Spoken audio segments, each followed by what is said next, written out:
एक अद्भुत सैनिक और एक पौराणिक कहानी का नायक, तुम्हारा भाई जिसे देवता मानते हैं। जब वो आएंगे, और वो जरूर आएंगे,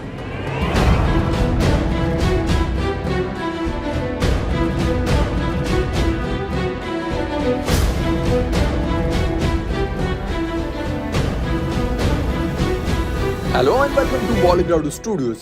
दोस्तों, साउथ के धांसू डायरेक्टर एस राजामौली की बाहुबली और RRR के राइटर उनके पिता KV विजेंद्र प्रसाद एक और ऐतिहासिक फिल्म के साथ सिल्वर स्क्रीन पर पहुंचने की तैयारी में है।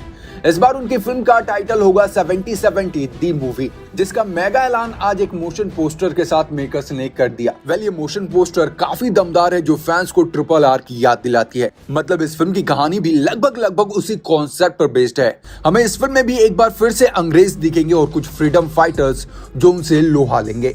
लेकिन दिलचस्प बात तो यह है कि इस फिल्म को खुद डायरेक्टर एस राजामौली नहीं बना रहे, मगर इसकी कमान उनके ही शिष्य डायरेक्टर अश्विन गंगाराजू के हाथों में है। अश्विन गंगाराजू इससे पहले कई फिल्म डायरेक्ट कर चुके हैं, वो भी एस राजामौली के साथ, जैसे कि इग्गा, बाहुबली 2 यानी कि दोनों सीरीज को डायरेक्ट किया है, असिस्ट किया है। लेकिन यहाँ इस फिल्म की पूरी कमान संभालेंगे, मतलब कि खुद ही पूरी फिल्म डायरेक्ट करेंगे।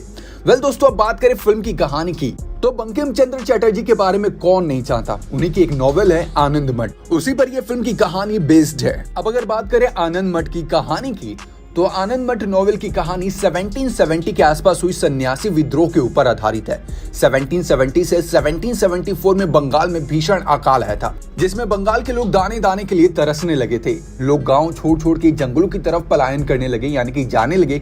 गांव में खाने के लिए अन्न तो नहीं था, पर कम से कम जंगल में फल और पत्ते तो मिल जाते थे।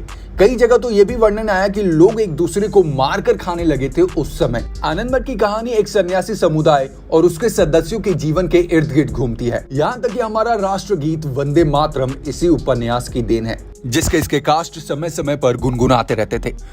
दोस्तों, अंग्रेजी हुकूमत जो अभी तक प्रशासन में नहीं थी बल्कि राजस्व में थी, मतलब कि जनता के सुख और सुविधाओं और उनके संकट से कुछ मतलब नहीं था। मतलब था तो सिर्फ बिजनेस से और वसूली से, कि कैसे और कहां से पैसा लाया जाए, और यही उनका परम ध्येय था।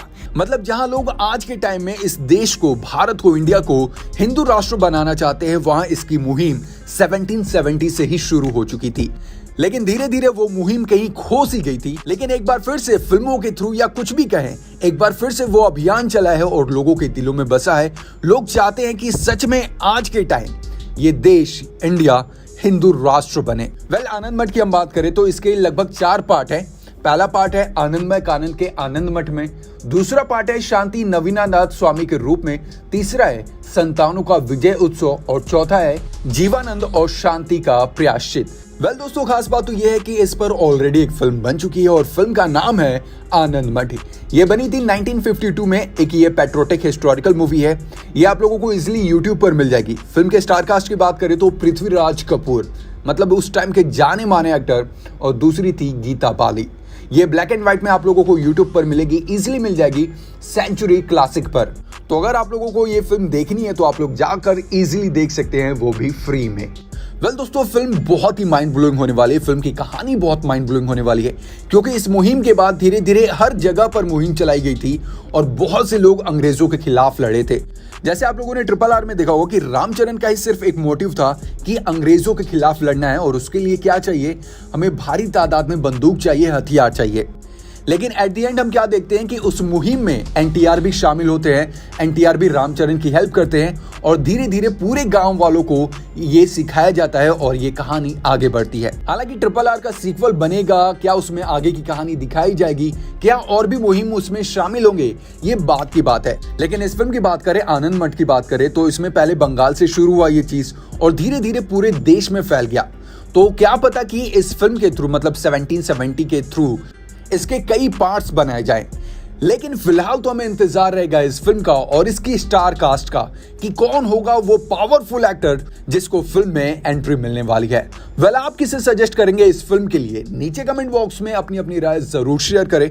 Thank you so much. देखते रहें बॉलीवुड स्टूडियोज।